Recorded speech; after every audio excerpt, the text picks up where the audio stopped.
we go. Welcome to Focus today, and Nisha's in the house. That means we're going to talk healthy things and do all the good things to get healthy. And she heads up Ventana Wellness here in Southern Oregon, and you may want to check that out, ventanawellness.com. All right. How you doing? I'm good. How are you? Looking for some sunshine. I cannot believe it's almost June.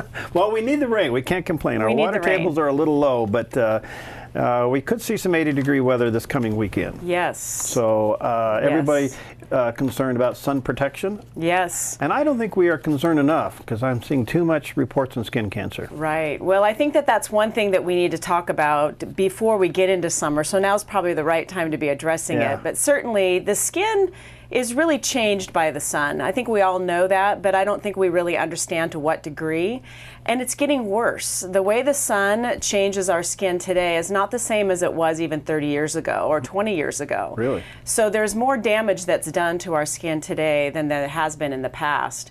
And so we have to be careful about that because skin cancer is dangerous, and it's something that we have to keep up on.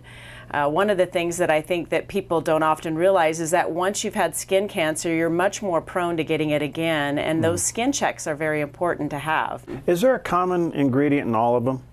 Yes. Well, some of the ingredients that I think that it's important to be looking at is you want to stay away from the ingredients that have parabens in them.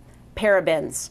And if you go to, if you go to that website, it will list the top 5 ingredients, chemicals that you want to stay away from. But parabens leads the list. Oh. And unfortunately, about 50 to 75% of the sunscreens out there have parabens in them. And those are the ones that cause the hormone disruption. And what is a paraben? It's a chemical. It's a phthalate, and what it does is it changes the way it's a preservative, really. Oh. And so that's why it's in so many of the shampoos and the lotions. And I would also stay away from anything that has a fragrance in it. Many of the perfumes have the parabens in them, so I would just stay away from all of the fragrance sunscreens too. What's the main ingredient you're looking for? Well, it depends on what sunscreen you're actually looking for, but there's different types of ingredients. But if you stick with the water-based sunscreens, the advantage of those is they don't sting your eyes. They often don't have the chemicals in them, and they're better for you. So that's what I would recommend. All right, we're talking to Nisha, and if you have any questions, you're welcome to join us. The phone number is 776-5368, or if you're outside the immediate area, toll-free at 1-800-363-5368, and ask your questions about going in the summer and skin health and all of that, because it is quite concerning. It's more. You see people just, lay out almost in the bare.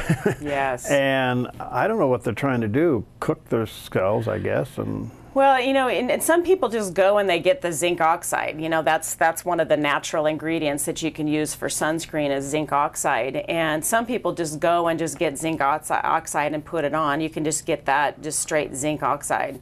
But I don't know what people are thinking because it's accumulative. And they say that 70% of the damage that's done to the skin is done by age 17. No. So you really do need to be careful in the younger years. Wow. And not just for the effect of the aging, but all of the freckles that change over time and the moles that change over time. And, and even melanoma, the dangerous skin cancer, really needs to be looked at. In fact, when I was preparing for this show today, I was thinking about this little spot that I have on my lower leg that really needs to be looked at. And I've had basal cell carcinoma before. Yeah. And if you've had basal cell carcinoma, which is the skin cancer that you get from the sun, often from the sun, you really need to have skin checks about every 6 months. And a lot of people don't realize that the moles and the little skin changes that you have that don't seem to go away, especially if they flake off and they come back, or they're red and they kind of they look irritated, but they just don't ever really go away. Those skin moles need to be checked. Are there different skin types? Because some people are very fair, some people are a little bit more leathery. Yes. I mean, should one protect more than the other, or does it matter? No, everybody should protect themselves, but certainly the light-skinned, the fair-skinned folks should be really careful about the burning, because they have a tendency to burn easier. Real easy, yeah. Yeah. All right, we're talking about skincare as you head into the summer. Now, a lot of people might run out and say, well, I better tan up before I tan. They'll jump into one of those electronic beaches and, Yes. and then go to the beach. Yes. Your thoughts? Well, I think that having a tan on your body, you know, it depends on if you line up 10 dermatologists, they're going to give you most of the 12 different answers. Well, they might give you 12 different answers, but most of them are going to agree that you really shouldn't tan your body. You accelerate aging, you accelerate your exposure to skin cancer, you accelerate all of the brown spots will get more brown, the rosacea will get worse. I mean, whatever it is that you have from a skin condition standpoint will probably worsen with the sun. Wow. So getting a base to your tan is probably not a good idea. I know I love the sun too, and I love having a tan. Everybody looks better with a tan. They really do. Well, yeah. Okay. They do. They look better. Even fat looks better when it's tan. Oh, boy. It's terrible, but the reality is that Word picture, I don't want to see that. yeah, the reality is it's not good for your skin. All right. So. Anything we can do naturally? I mean, you have some natural applications, but what about our diet? How does that play into the picture? Well, it's interesting that you ask about the diet because they've actually done some studies to look at colorful foods in our diet and how they work as sunscreens. I'm not kidding. Really? I mean, this is amazing to Like think a about. carrot. It's like God knew what he was doing, right? Well, hey, what a thought. So the colorful foods, especially the red foods, the lycopenes that have the foods that have lycopene in them. Oh. So those would be all of the natural red vegetables or the red foods. Peppers, They tomatoes. increase your body's resistance to Beets. the UVB and the UVA rays. Beets. I don't like beets. Yeah, beets. I've learned to like beets. I don't like beets. But red bell peppers, tomatoes, those kind of foods actually do protect you. And they've looked at people eating a diet that's very clean with a very colorful plate. Right. Those people had a reduced risk of developing UVA and UVB sun damage. Wow. So it's not the same as putting sunscreen on, but it does protect you. All right. If you got any questions about upcoming summer skincare, give us a call, 776-5368, or toll free, 1-800-373-5368. Nisha Jackson's in the house from Ventana Wellness. We'll take your calls right when we come back. Okay, we're back with Nisha Jackson. She heads up Ventana Wellness. And by the way, it's a very resourceful website, ventanawellness.com. Check it out. And with all the resources there and the services they provide. In addition to, you have a new dermatologist coming on staff. We do. We have a new derm specialist coming on. Derm specialist. Derm, there we go. Not and derm. He loves skin. Well, I hope he does. He's a derm specialist. Yeah. But the one thing that he really wants to focus on, he's moving here from Washington State, and the one thing he wants to focus on is Medicare patients. Because Medicare patients have a very difficult time getting in to see dermatologists. Really? There's limited appointments available. It takes a long time to get in. And so that's going to be kind of his focus is Medicare patients, although he can see kids and adults also. But that's going to be kind of his focus. He loves the skin and he loves to teach people about how to take care of their skin. Well, I'm surprised how many people have not taken care of their skin, and when they got older, they look like a road map. Yeah. Well, and that's primarily it's too much sun in it. It's very difficult to see places on your back, which is a very common area for skin cancer. It's very difficult for people to really evaluate the backs of their legs, which is another area for skin changes that can be damaging and not good and need to be removed. And the great thing about skin checks now is that they spray a little, just for all the people that are worried about having something removed. They spray something on ahead of time that kind of numbs the skin, and then they actually numb the area if they were to take anything off. And then the biopsy can be taken, and so it's very painless, so to speak. It's generally painless. The other thing is that if you have areas that just you don't like the looks of a mole, they can be frozen without leaving scars. So there's many things that can be done now in the dermatology office, and we're really glad that we have. His name is Dr. McCurdy coming on. Okay, all right. Let's take a phone call. Hi, Velma. What's your question for Nisha today? Oh, hi, Nisha. I just wanted to ask you, what about the moisturized creams that have the SPF 30 in them, like Eucerin and Oil of Olay and different things like that? Is that sufficient protection? Yes, I would again go to that environmentalworkinggroup.org website. It's ewg.org. And I don't have all of the products memorized, but I would go and just make sure it doesn't have those top 5 chemicals in it that are damaging to your system as far as chemicals that are hormone disruptors. Okay. So that's the first thing I would do is just look up, because it will be listed on there most likely, those products, and you can just make sure it doesn't have those chemicals in them that would be damaging. Okay, great. Thank you, Nisha. You're welcome. Bye-bye. Have a great day. All right, if you have any questions, 776-5368 or toll free if you're outside the immediate area, 1-800-373-5368. All right, now through the winter months, we took a vitamin D supplement. In fact, I'm still taking it. Yes. Is that wise or? Well, you know, so many people in the summer months, Perry, stop taking their vitamin D supplement, but they're so good during the winter. The problem is that there's it's such a short season that we actually get vitamin D through our skin, and then a lot of people aren't even going outside. So if you have sunscreen on and you're outside, you are not getting vitamin D. Well, You're just not getting it. Oh. So a lot of people actually don't realize that they put sunscreen on and they go outside, you're not getting vitamin D through your skin. So you really should be taking vitamin D as the supplement year-round.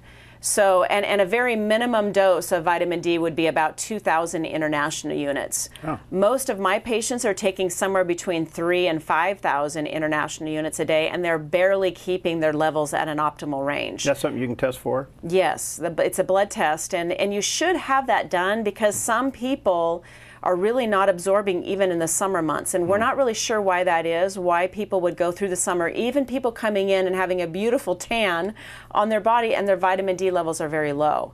So some people are absorbing through the skin and some people aren't. So you can't rely on the fact that you've been out in the sun, even without sunscreen, that your vitamin D levels are going to be normal. All right, an obvious question, but maybe we don't take it seriously. Hydration is a part of all this. Hydration is very important. Well, hydration is important no matter what, because every single cell in our body requires water. Water? Mine too today. Water. See, water? I just wanted water. So hydration is very important, and in the summer months we think a little bit more about it than we do in the winter months, although we have a tendency to be more dehydrated in the winter than we do the summer. So any day it's important to hydrate ourselves, not only for the healthiness of our skin and the aging of our skin, but also for every single cell and organ in our body to operate at its highest level needs to have a good fluid intake. And you need to drink at least 8 8-ounce glasses of water a day minimum. There you go. You heard it again, and Minimum. again, and again, and again. Half and your again. weight, you should drink half your weight in ounces of water. Half your weight in ounces of water. Which for some people might be a lot of water. I was going to say it's a couple of gallons, isn't it? Just kidding. Okay. Well, now, any other supplements? What about vitamin C? Does that play into the picture? Vitamin C is very important for the healthiness of your skin. All the antioxidants are important. The only one that I would say, and I want to be careful saying this because I don't want anyone to be fearful of it, but many of the sunscreens today have vitamin A in them. High doses of vitamin A, because vitamin A is one of those things that's really helpful for the aging skin. It reduces the aging factor of the skin. But if you have skin cancer and you're putting vitamin A on it, it will accelerate the skin cancer. So it's one of those double-edged swords that you need to be careful. I would just recommend buying a sunscreen that does not have vitamin A in it. If you're lathering up with a lot of sunscreen over the summer months and it has vitamin A in it and you have a skin cancer, it will accelerate the skin cancer. What about oils? You see a lot of people oiling themselves. What are they doing? Well, again, the oils, it depends on what oils you're using. I like the water-based sunscreens better. Like I said, they don't sting your eyes. They typically don't have a lot of the chemicals in them. But the oils, I don't know what oils are out there, but the oils have a tendency to not be the highest sunscreen. The UV protection? Yes, the UV protection. So I don't really like the oils, and they're not typically water-based. All right. What else should we be doing? The other thing that people are starting to move towards is the sunscreen clothing. You've probably seen people wearing sunscreen hats with the brims that come out that actually protect your protect your skin.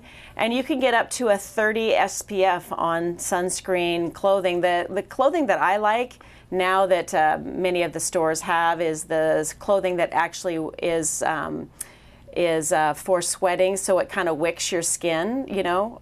So it's not only UV protection, but it helps with the sweating too. The other thing that you can do is you can actually wash your clothes in sunscreen protectant, and that can last for up to 20 washes. So there's something that you can put in you can go to this UVB website again, and it lists those products, but you can use them and actually wash your clothes in them. Especially for areas that you can't get to. Some people have a very hard time putting sunscreen on their back. I recommend using a spray. It's a little bit easier to use a spray on your back if you don't have somebody to rub it into your back. So, but some people actually wash their clothes in sunscreen. That's a new one. I didn't know that. Well, you know, at the end of the day, some sunshine is good for us. Yes, you do need to have some sunshine. But again, it's that whole moderation issue of you shouldn't go out and work in your garden for 4 straight hours and not take the time to come in and put your sunscreen on. Give yourself 20 minutes and then put sunscreen on. The one thing too is it takes about 20 minutes for the sunscreen to take effect. And then you should be reapplying it, like I said earlier, about every 2 to 3 hours. So give yourself 20 minutes prior to hitting the sun, you know, before you put the sun, put the sunscreen on, wait 20 minutes, then go out into the sun. And then just think about reapplying it every 2 to 3 hours. Waterproof sunscreen works and it doesn't work. It really depends on the type of sunscreen that you're using. And again, there's not a lot of regulation on these sunscreen products, so you can't believe everything that you read because it's all about the marketing of the product. Wow. All right, now you're bringing a dermatologist on board, which is terrific. I think a lot of times we get little sores and things, little red blotches, and we don't know when to go to a dermatologist. I know, and you know, that's the thing is that over the 20 years that I've been seeing patients, and I always check my patient's skin when they come in for their gynecological exam or their physical exam, but it can be very deceiving, and I think it's getting more difficult to identify what's normal and what's not. You know, we've often said, well, if it has dark spots or it has dark areas or if the borders are irregular, or I've often said if it's bigger than the size of an eraser head, those are signs that you really should have somebody look at that. But I really believe people should be going in and having an annual skin check, just because I think that it's very difficult. If it's difficult for us as medical providers to identify if something's abnormal on the skin without actually biopsying it, it's probably very difficult for anyone to identify if it's abnormal. Oh, it's just a rash, it'll go away. Exactly. And so many times, you know, we just get busy and we don't really realize that that red spot or that dark circle or that maybe that brown spot that has, you know, some changes in it has been there for a while. You know, how we just kind of like, oh, I think I got, well, how long have I had that? I don't really know how long I've had that. So I think it's important that we often just think about going in and having a skin check at least once a year. And then, like I said earlier, if you've had an abnormality or anything taken off that's basal cell, every 6 months is what's recommended. Wow, I wonder in today's, it seems to me that cancer is epidemic, and a lot of it does come from the skin. It does come from the skin, yeah, absolutely. But protecting our skin, getting our skin checks, eating colorful foods, even those yellow foods, not just the red foods, but the yellow vegetables help protect you. It gives you less burning with your skin. All right, let me take a quick break. By the way, if you want to join us, you're welcome to. The phone number is 776-5368, or you can call us toll free if you're outside the immediate area at 1-800-373-5368. We'll be right back. Okay, we're back with Nisha Jackson, and Nisha heads up Ventana Wellness, ventanawellness.com. You may want to check it out on the website. It's a great resource for you, and it's right here in the Medford area, and all kinds of services, and a new dermatologist coming on. Yes, and there are appointments available. When? There are appointments available now, because it's so frustrating to try to get in to see a dermatologist. It's so frustrating. So book now before that happens with him. When's he going to be on? He'll be here in the 1st of July. 1st of July. Or middle of July, excuse me. Middle of July. Yeah, so anyway, look ahead. And I know that Dr. Joel Klein's probably booked solid these days. He is, yeah. His schedule is very full. Okay. Yeah. Anyway, VentanaWellness.com. Check it out. We want to change the subject a little bit to weight control, and this is something I think we're all concerned about. And it's amazing the diets that are out there, and it's amazing the things that I get in email. You know, try this pill, try this diet, and all that. All right. So, yes. But the bottom line is, I have to tell you, I've done enough international traveling to tell you that it becomes noticeable and quite obvious that America has an obesity problem, where other countries it's not an issue. Yes. Or it's very rare. Especially if you're in any of the Eastern countries. I've been into the Orient and down through there, and I got to tell you, they just don't have that problem. Yes. If they do, it's very rare. Right. You come into America, and it is very noticeable. Yes. Well, we just live so differently. If you think about from other countries, although other countries are starting to have similar problems as us, but we just live so different than everybody else in that we have a tendency to not be moving our bodies. We're too stressed, we're stress eaters, we're lazy, we're not making commitments, and I would say that's probably the thing, you know, and I struggle with this myself, is that you need to make a commitment. You need to say, I want to be healthier, and here are the 5 reasons why I'm going to make a commitment to get my weight under control. And you will die earlier if you are overweight. If you are overweight, you're probably, I should say not always, but probably not healthy. So if you are eating foods that are causing your body to be inflammatory, which is really the base of obesity, is inflammation, you have to make a commitment to get healthier. And that could start today. That could start right now. And you could say to yourself, I am going to forego all of the foods that are making me fat and making my body inflamed. Start today. Start moving your body. We know that if you took 10,000 steps a day, that you would burn 400, 500 calories extra per day. Wow. So over a period of time, you would lose weight not changing anything else. So you need to make a commitment. That's the absolute first thing that Americans need to do, is they need to put it higher on the priority list, because we're just so busy doing all this stuff. We're running around like we got our heads cut off trying to do just all of these things that most of them aren't as important as taking care of ourselves. I have a Diet Coke with my Big Mac. Yeah. Well, now we know that Diet Cokes are just as bad as regular Cokes. Yeah, so, I know. You know. Just a comment. Yeah, exactly. That's kind of the mentality that I'll start tomorrow, I'll start next week. If it's Wednesday, today's Tuesday, we should start today. Make the decision today to be more physically active. And you can gradually go into it. I think people think, well, I got to stop everything at once. Yes. Just work your way towards a better lifestyle. Right. We are such an all or nothing, and I know I struggle with that myself. I'm very impulsive, and I really like to go at things full throttle. I'm that way. I know, go figure. But it's just that mentality of, I'm going to eliminate these products from my diet. And a lot of them are the packaged foods, the foods that are just loaded with calories and junk, and they're man-made, and they're really not good for our bodies. Is the #1 contributor to inflammation sugar? Sugar and processed foods and the bad fats, the hydrogenated fats, are all the foods that cause the most inflammation. So it goes back to, again, eating foods from the ground, foods from the sea, nuts and seeds, foods that walk around, lean proteins. It's all of the non-man-made foods, all the natural whole foods that we really want to be eating more of. And I just look at these kids today, and a lot of the parents are trying to eat good and natural and whole foods, but they're letting their kids eat these crackers that are just junk, thinking, well, they don't need to worry about it because they don't have a weight problem, but we should all be worrying about it, because really what it is, it's that inflammation issue that we have to get at.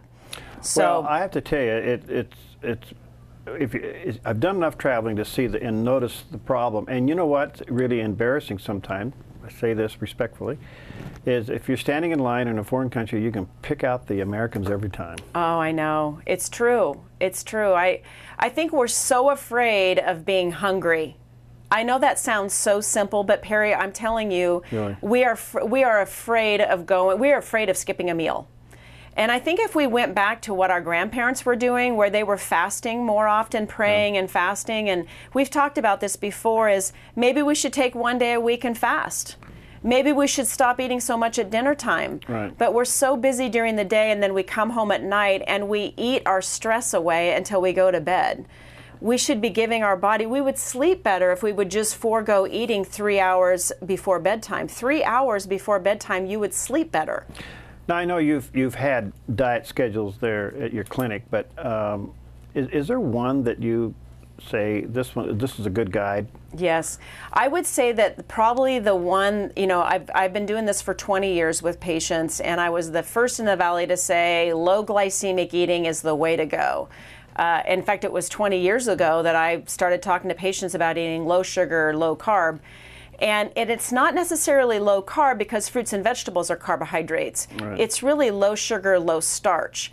So things like, at barbecues this summer, we should be foregoing the big, huge potato and going for more of the fruit and the grilled vegetables.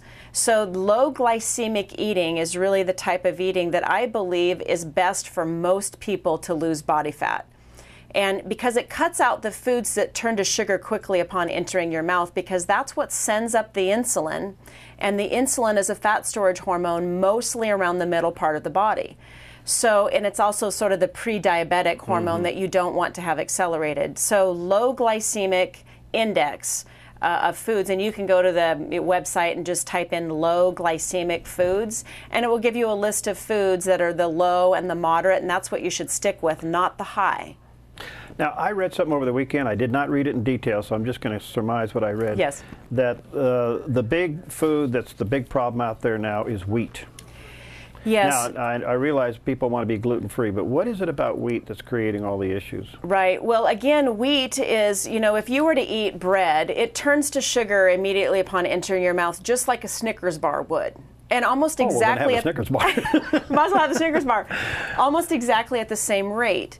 And so, the problem really started, Perry, when the U.S. RDA food pyramid recommended 6 to 11 bread servings a day. That was our initial problem. We went low fat. We had that big, huge low fat craze.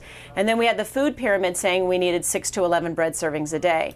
So that was the problem of the whole introduction of the gluten issue. And I really believe if we would just avoid the excessive wheat in our diet, and some people really believe that it's for cows. It's grain is for cows. We're really not meant to have that much grain in our diet, or any grain. So, and there's different extreme opinions about it. And that's very argumentative. Yeah, yes, there's different extremes. But again, I think in moderation, small amounts. I think avoiding gluten is a great idea. I just think it's interesting that the gluten issue has skyrocketed. Where was it 10 years ago? It wasn't even on the radar screen. Today, it's even on menus. Right. But again, this is another like America makes something and then we treat it. Yeah. So I think we need to step back just a little bit and say, okay, why did the gluten thing happen? The gluten thing happened because we are all ODing on bread and flour products. Flour's in everything, it seems like. So, and it's comfort foods. It helps people who are stressed out feel not stressed out when you have a nice big piece of bread. So I think that's one of those things that we kind of created it ourselves. All right, I got a question before I run out of time here. I just called in. This goes back to our earlier topic about skincare for Yes. sun. What do you think about natural tanners? Supposed to have all the natural ingredients and gives you the tan look. Is it Alva is the brand name? Yes, again, any of the products that you're wondering about, so if you've listened to this show today and you're wondering what products I should use, or if you have some products in your cupboard, I would go to that ewg.org and look it up, because it's probably been evaluated on this website. There's so many that have, most of them have. And I would look that up on the natural skin tanners. Some of them are okay because they're non-chemical based, and some of them aren't. And I would say most of them aren't.